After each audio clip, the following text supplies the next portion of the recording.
चलिए जानते हैं देश दुनिया की सिलेक्टेड काम की बहुत ही महत्वपूर्ण सिलेक्टेड खबरों को सिर्फ और सिर्फ 10 मिनट में 50 बड़ी खबरों को। लेकिन वीडियो को आगे बढ़ने से पहले अगर आप लोगों ने हमारे चैनल को अब तक सब्सक्राइब नहीं किया तो सब्सक्राइब करके नीचे का बेल आइकन जो प्रेस कीजिए। मुख्यमंत्री कार्यालय में पूर्व सीएम अरविंद केजरीवाल के लिए खाली कुर्सी छोड़ने पर बीजेपी ने आप पर कई आरोप लगाए थे। बीजेपी ने कहा था कि शपथ लेने के बाद भी सीएम की कुर्सी पर न बैठना बाबा साहेब के बनाए संविधान का मखौल है। महाराष्ट्र की एकनाथ शिंदे सरकार ने ब्राह्मण और राजपूत जातियों के आर्थिक रूप से कमजोर वर्गों के लिए 2 अलग अलग नियमों के गठन को मंजूरी दे दी है। इस कदम का उद्देश्य दोनों समुदायों के कमजोर वर्गों के सामने आने वाली वित्तीय चुनौतियों का समाधान करना है। मंत्रिमंडल के नियमों को 50-50 करोड़ रुपए आवंटित किए गए हैं। हरियाणा विधानसभा चुनाव के प्रचार के लिए अरविंद केजरीवाल सिरसा के डवाली पहुंचे। वह बोले कि भाजपा वाले किसी को भी तोड़ सकते, हरियाणा वालों को नहीं। उन्होंने कहा है कि बीजेपी ने मुझे तोड़ने की बहुत कोशिश की है, लेकिन मैं हरियाणा का छोरा हूं, ये किसी को भी तोड़ सकते, हरियाणा वाले को नहीं।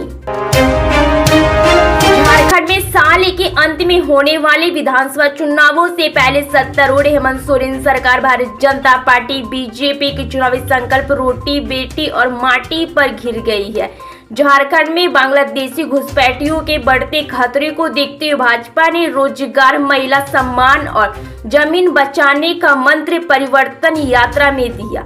भाजपा ने साफ कर दिया है कि आगामी झारखंड विधानसभा चुनाव रोटी बेटी और माटी बचाने का चुनाव है।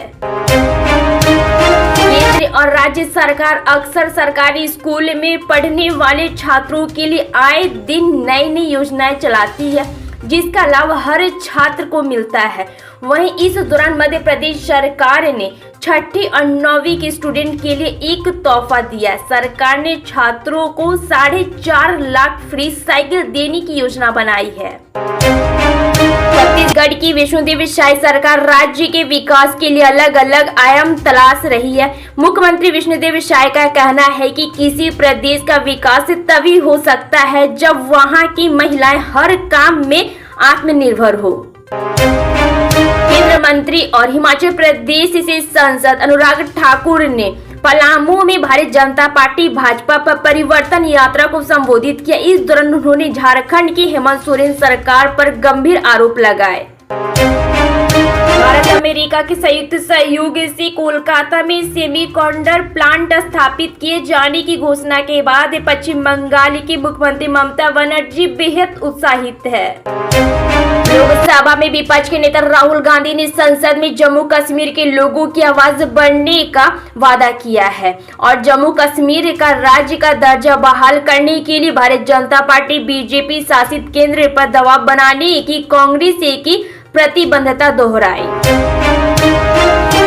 आबकारी घोटाले के आरोपों के बाद अरविंद केजरीवाल ने इस्तीफा दे दिया। तीसी अब दिल्ली की मुख्यमंत्री है। केजरीवाल को जमानत मिल गई है, लेकिन वह बेगुनाही साबित होने तक पद पर नहीं लौटेंगे। तीसी का लक्ष्य केजरीवाल को फिर से मुख्यमंत्री बनाना है। कांग्रेस के वरिष्ठ नेता रणदीप सिंह सुरजेवाला ने आगामी हरियाणा चुनावों में अपनी पार्टी की संभावनाओं पर विश्वास व्यक्त किया है। राज्यसभा सांसद हरियाणा के पूर्व मुख्यमंत्री सुरजेवाला ने भाजपा के भीतर विकसित नेताओं की कमी बताई। लोकसभा अध्यक्ष ओम बिरला ने आज नई दिल्ली में संसद भवन परिसर में 10वें राष्ट्रमंडल संसदीय संघ सीपीए भारत क्षेत्र सम्मेलन के पूर्व सत्र की अध्यक्षता करते हुए विधानमंडलों की कार्यकुशलता और कार्यप्रणाली में सुधार के लिए प्रौद्योगिकी के उपयोग पर बल दिया। उत्तर प्रदेश के मुख्यमंत्री योगी आदित्यनाथ ने एकजुटता पर जोर देते हुए कहा है कि हम बटे थे तो कटे थे, इसलिए 500 वर्ष तक अयोध्या राम मंदिर निर्माण में इंतजार करना पड़ा।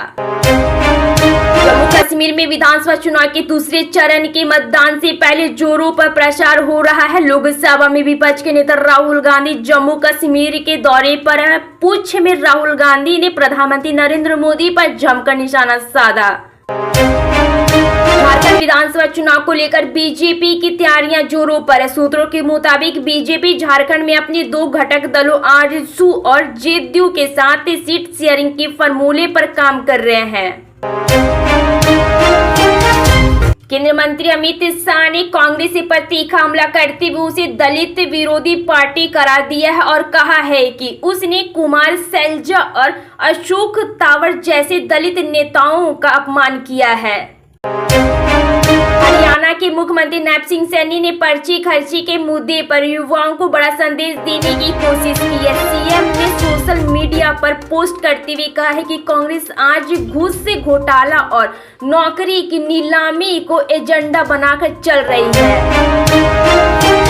भारतीय जनता पार्टी भाजपा के अध्यक्ष जेपी नड्डा ने झारखंड में सत्तारूढ़ झमुमो नीति गठबंधन को आड़े हाथ लेते हुए उस पर वोट के लिए राज्य में घुसपैठियों को संरक्षण देने का आरोप लगाया है।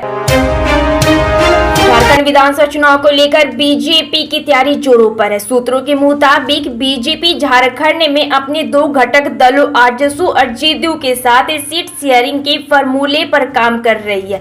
एनडीए की घटक दल जेडीयू 5 सीटों पर दावा कर रही है, लेकिन फिलहाल बीजेपी एक ही सीट देना चाह रही है। हरियाणा चुनाव के तहत आम आदमी पार्टी के संयोजक और दिल्ली के पूर्व सीएम अरविंद केजरीवाल चुनाव प्रचार में जुटे हैं। आज वह सिरसा पहुंचे हैं, जहां पार्टी उम्मीदवारों के लिए प्रचार करते हुए उन्होंने कहा है कि हरियाणा में जो भी सरकार बनेगी वह आम आदमी पार्टी के संयोजक के बिना नहीं बनेगी।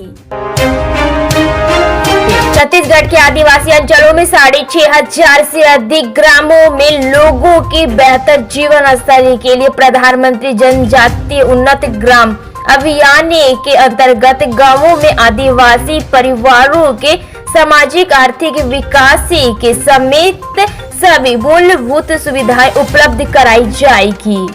केंद्रीय मंत्री चिराग पासवान ने झारखंड के मुख्यमंत्री हेमंत सोरेन की गिद्ध संबंधी टिप्पणी पर उनकी कड़ी आलोचना की। बिहार में नीतीश कुमार की सरकार ने जमीन सर्वे के मामले में एक बड़ा फैसला लिया। जमीन पर जनता के बीच नाराजगी और दस्तावेज जुटाने में आ रही मुश्किलों की वजह से सत्ताधारी पार्टी के नेताओं को पब्लिक के कुभाजन का शिकार होना पड़ रहा था।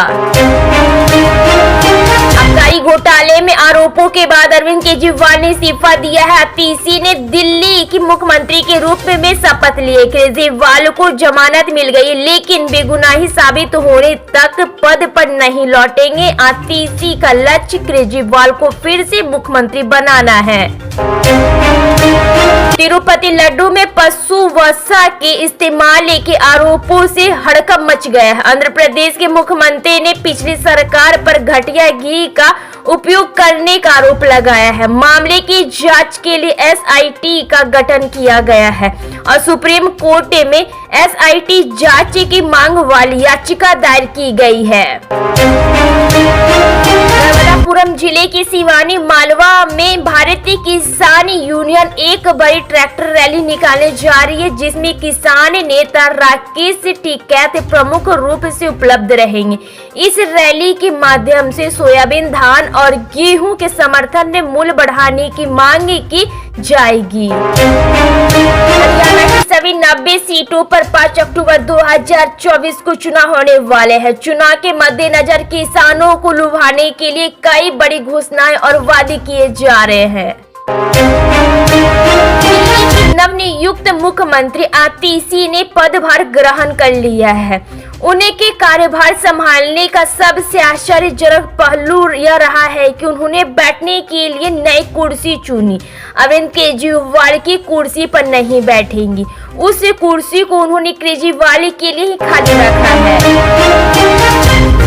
आप सांसद संजय सिंह ने बीजेपी और आरएसएस पर हमला बोलते हुए कहा है कि आरएसएस और बीजेपी के अंदर सन्नाटा पसरा हुआ है।